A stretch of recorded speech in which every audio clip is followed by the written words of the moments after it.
एक की 3 बातें याद कर लो तो मुसीबतों से बचे रहोगे। मित्रों, आज की कहानी बहुत ही रोचक और ज्ञानवर्धक है। माघ का महीना था। भयंकर ठंड पड़ रही थी। आसमान में काले काले बादल मंडरा रहे थे। ऐसा लग रहा था कि ओलों के साथ बरसात होने वाली है। सूर्यास्त हो चुका था। एक नीम के पेड़ पर बहुत से कौवा बैठे हुए थे। उसी पेड़ पर थोड़ी देर के बाद एक चिड़िया आई। सोचा, मौसम बहुत खराब हो रहा है, चलिए इसी पेड़ की डाल पर बैठकर आज की रात बिता लूंगी। सुबह होते ही मैं अपने स्थान को चली जाऊंगी। यही सोचकर वह नीम की छोटी सी डाल पर बैठ गई। चिड़िया को अकेला देख नीम की डाल पर सारे कौवे उसकी ओर देखकर घूरने लगे। कौवों को अपनी ओर घूरता देखकर बेचारी चिड़िया डर के मारे सहम गई। वो डरते हुए कौवों से बोली, भाइयों, मौसम खराब होने की वजह से मैं राह भटक गई हूँ। आसमान में काले बादल छाए हुए हैं। किसी भी समय भयंकर बरसात हो सकती है। मैं ऐसे में कहाँ जाऊंगी? आज रात भर मुझे यहीं पर ठहर लेने दो। मैं तुम्हारा बड़ा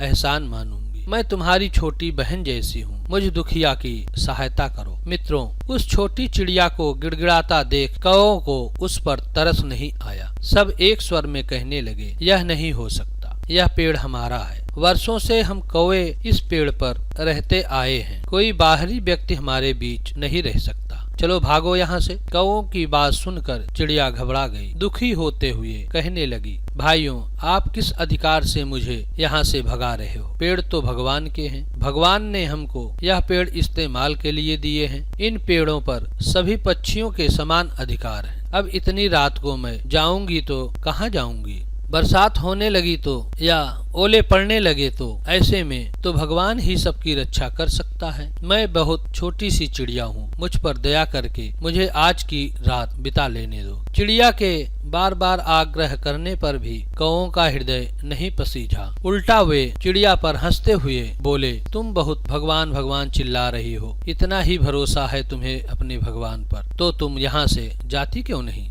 तुझे तो तेरा भगवान बचा ही लेगा। हमारे पेड़ पर क्या करने आई है? यदि तू अतिशीघ्र यहाँ से नहीं गई तो हम सब तुझे मारकर यहाँ से भगा देंगे। इतना कहकर सारे कौवे उस छोटी सी चिड़िया को मारने के लिए दौड़े। सारे कौवों को कांव कांव करते हुए अपनी ओर आता देखा तो बेचारी लाचार चिड़िया को अपनी जान बचाकर भागना पड़ा। रात्रि में जाकर डरी सहमी वह एक आम के वृक्ष पर बैठ गई और रात्रि में भयंकर आंधी के साथ बरसात होने लगी। ओले पड़ने लगे। ओलों की मार से घायल होकर सारे कौवे जमीन पर गिर पड़े। बहुत से कौवे तो मर भी गए। उधर वो चिड़िया जिस आम के पेड़ पर बैठी थी, उसकी एक मोटी सी डाल आंधी में टूटकर नीचे गिर गई। टूटी हुई डाल में कुछ खोखला सा बन गया था, क्योंकि वह डाल अंदर से खोखली थी। अब तो चिड़िया उस टूटी हुई डाल के खोखले में जाकर बैठ गई। वहाँ ना तो उसे हवा लगी और ना ही ओलों से उसे कोई हानि हुई। पूरी रात चिड़िया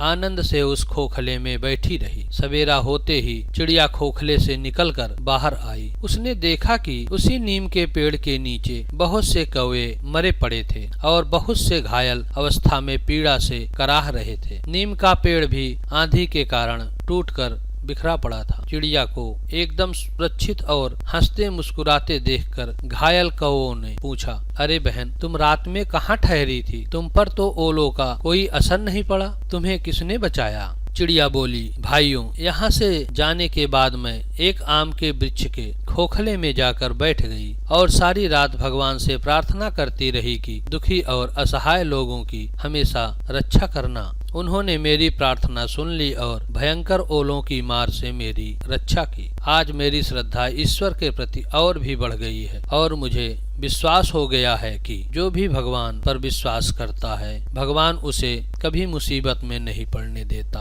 और आज तुम सबको देखकर यह भी जान गई हूँ कि जो लोग शरण में आए हुए व्यक्ति दुखी असहाय प्राणी को दुत्कार देते हैं, उसे अपमानित करते हैं और उसको अकेला देखकर उस पर रौब झाड़ते हैं, तो भगवान उन्हें दंडित अवश्य करते हैं। इसमें कोई संदेह नहीं। जो लोग भगवान की संपदा को अपना मानकर उस पर अपना अधिकार थोपते हैं, उसे किसी और को नहीं भोगने देते, भगवान उनसे अतिशीघ्र वो वस्तु छीन लेते हैं। इसीलिए ईश्वर की दी हुई चीज पर अपना अधिकार कर लेना ठीक नहीं है। सोचो, प्राणी जब दुनिया में आता है तो कुछ भी साथ नहीं लाता। उसके आने से पहले ही भगवान सारी चीजों की व्यवस्था कर देते हैं। अब उनको अपना मान लेना, उन पर घमंड करना हम सबकी मूर्खता नहीं तो क्या है। भगवान के द्वारा दी गई उपभोग की चीजों पर हम ईर्ष्या करने लगते हैं, घृणा करने लगते हैं, क्रोध करने लगते हैं। विद्वान लोगों ने कहा है कि ईर्ष्या करने वाला, घृणा करने वाला,